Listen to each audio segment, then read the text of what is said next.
नमस्कार मित्रांनो, dairy farming मध्ये आपलं स्वागत आहे। तर मित्रांनो, मुरघास बंदी किंवा मुरघास बंद होणार हे थोडंसं शक्य नाहीये, कारण प्रत्येक ठिकाणी येऊन सगळ्यांनी बंद करणं किंवा सील करणं हे शक्य नाही। अफवा भरपूर ठिकाणी आहेत। मी बऱ्याच लोकांना विचारलं ही व्हिडिओ कोणाला मिळाली तर व्हिडिओ पाठवा, तर त्याच्यावरही आपण बोलू। किंवा शक्यतो बऱ्याच ठिकाणी मी असं ऐकलंय की शासकीय संस्था किंवा शासकीय डेअऱ्यांचे काही लोक असतील ते येतात, चेक करतायत आणि काय असेल ती कारवाई करतायत। तर हे कितपत खरं आहे कितपत खोटं आहे हे अजूनपर्यंत संभ्रमच आहे की कोणीही असं कन्फर्म सांगितलं नाही। जर कोणाला ह्याविषयी माहिती असेल तर मी नंबर देतोय, तर आम्हालाही कळवा किंवा आम्हालाही व्हॉट्सअपद्वारे आम्हाला व्हिडिओ वगैरे पाठवा की जेणेकरून आम्हालाही कळेल।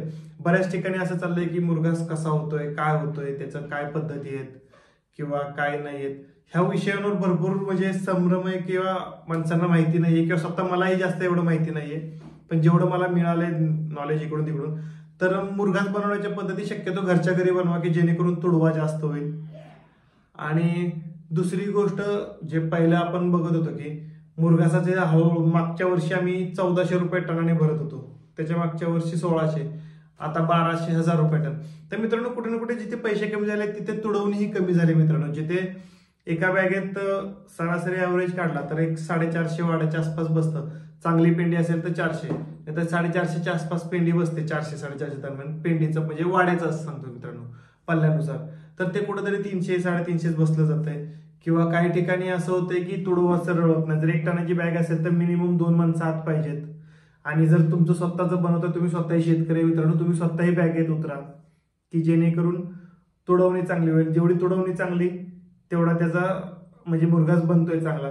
शिवाय जर आपल्याकडे जर 2-3 टनाचा 4 टनाचा हिशोब असेल तर घरच्या घरी आदल्या दिवशी तोडून ठेवा मित्रांनो। आम्हाला तोडायला लावू नका, कारण आम्ही तोडलं तर त्याच दिवशी तोडणार, त्याच दिवशी भरणार, पण त्यातलं मॉइश्चरचं प्रमाण कमी होत नाही। मॉइश्चरचं प्रमाण कमी नाही झालं तर त्यात पाणी राहिलं किंवा मॉइश्चर राहिलं तर त्यात बुरशी वाढते, अल्फाटॉक्सिनचं प्रमाण वाढतंय।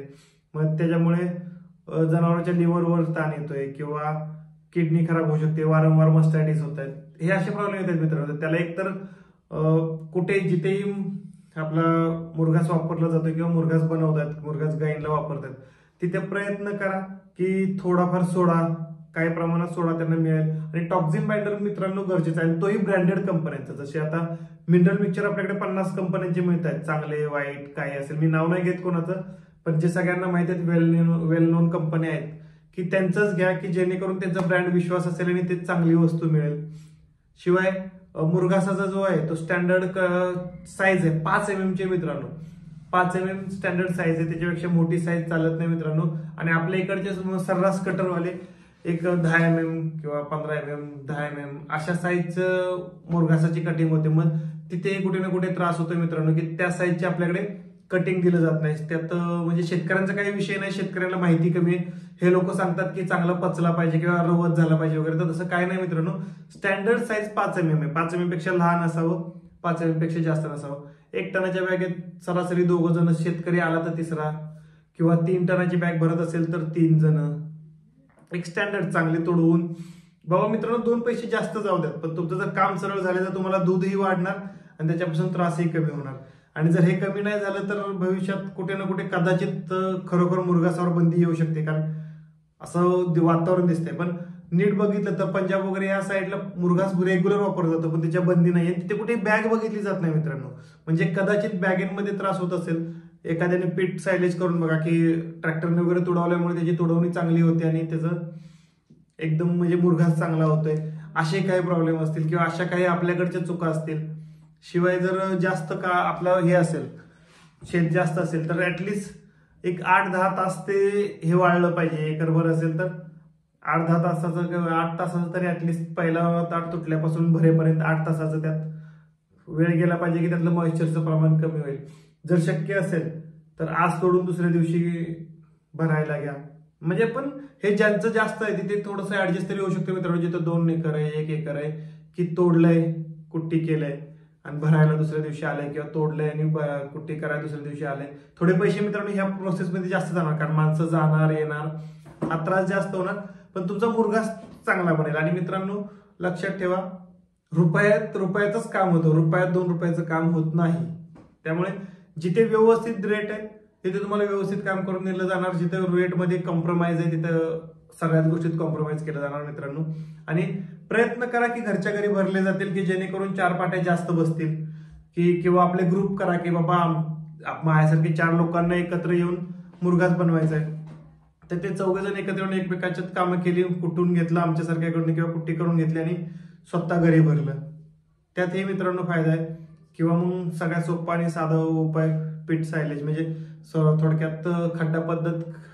पीठ सायलेजला खड्डा नाही म्हणतात मित्रांनो, जमिनीवर असं एक म्हणजे आपण म्हणतो ना ढीग मारून त्याच्यावर ट्रॅक्टर फिरून फिरून त्याला दबून दबून दबून खाली येऊन मग झाकून त्याला पॅक करणं, जसं बाहेर सगळीकडे केलं जातं. म्हणजे अशा काही गोष्टी आहेत मित्रांनो की ज्या जर आपण लक्ष दिलं तर मला नाही वाटत की मुरघासात काही प्रॉब्लेम येईल. आणि ज्याला माहिती आहे त्याची त्यांच्याकडनं करून घ्या, की ज्याला त्याचं नॉलेज कमी. आज आम्ही नवीन मुरघास असताना, म्हणजे नवीन असताना मुरघासाच्या बॅगा कदाचित हलक्या भरल्या असतील किंवा काही असेल, पण जसं आम्हालाही कळतंय आम्ही प्रयत्न करतो की शेतकऱ्याला जास्तीत जास्त चांगलं कसं एखादी वस्तू देता येईल किंवा शेतकऱ्यासाठी एखादी चांगली वस्तू कशी बनवता येईल, याचा आमचाही प्रयत्न आहे की शेतकऱ्यांनी दिलेले पैसे त्याच्याला वसूल व्हावेत. हा एक साधा आणि भोळा बाबडा प्रयत्न आहे आमचाही.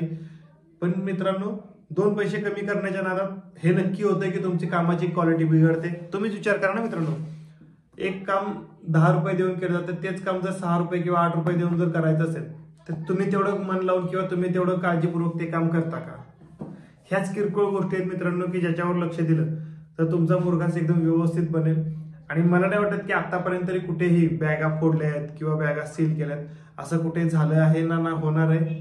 पण तरी भविष्यात सांगता येत नाही. पण अजूनपर्यंत माझ्या निदर्शनास तरी कुठून आलेलं नाहीये. तुम्हाला कोणाला जर तसं जाणवत असेल तर प्लीज मित्रांनो कमेंट करा किंवा माझा नंबर आहे त्याच्यावर व्हिडिओ टाका की आपण सांगूया की कुठे कशा प्रकारे काय चालू आहे. कारण शेतकऱ्यांच्या मनात आहे याच्याविषयी संभ्रम आहे की मुरघास करावा की करू नये, करावा की करू नये, केला तर कसा करावा, वाडा असेल तर 2-4 दिवस, वाडा असेल तर 1 दिवस तरी कमीत कमी त्याला वाळवावं, किंवा मका असेल तर ते ऍटलिस्ट 8 ते 10 दिवस त्याचं पाणी बंद असावं. असं नाही की आज मुरघास करायचा त्याचं पाणी आहे ते बॅगेतून पाणी गाळणारच आहे, मॉइश्चर कमी झालं पाहिजे.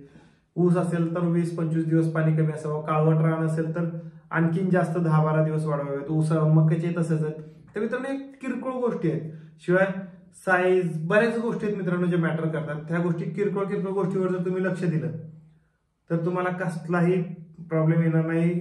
आणि मित्रांनो सगळ्यात महत्वाचं, मुरघास बनवतोय तर टॉक्सिन बाइंडर ज्याला वापरायची माहिती आहे किंवा ज्याला वापरतोय त्यानेच मुरघासाच्या नादी लागा, की जेणेकरून ना तुम्हाला ना कोणाला त्याचा त्रास होईल. मित्रांनो विचार करा, जर कंटिन्यू बुरशी जनावरांच्या पोटात जात राहिली तर जनावरालाही आजार होणार, किडनी फेल्युअर होणार, लिव्हरवर ट्रेस येणार, मस्टायटिस होणं, आजारी होणं, पोट फुगणं, हे किरकोळ गोष्टी आहेत ज्या कंटिन्यू होत राहणार. शिवाय मकाचा मुरघास करत असाल तर मकाचा दाणाही फुटला पाहिजे, क्रश झाला पाहिजे, ऍटलिस्ट कंचापासून वेगळा झाला पाहिजे. म्हणजे ह्या किरकोळ गोष्टी आहेत की ज्या तुम्ही लक्ष दिल्या पाहिजेत. आणि जर घरगुती बनवत असाल तर 3 पानाचं ब्लेड म्हणजे 3 पानाचं चाक वापरा की जेणेकरून त्याला 3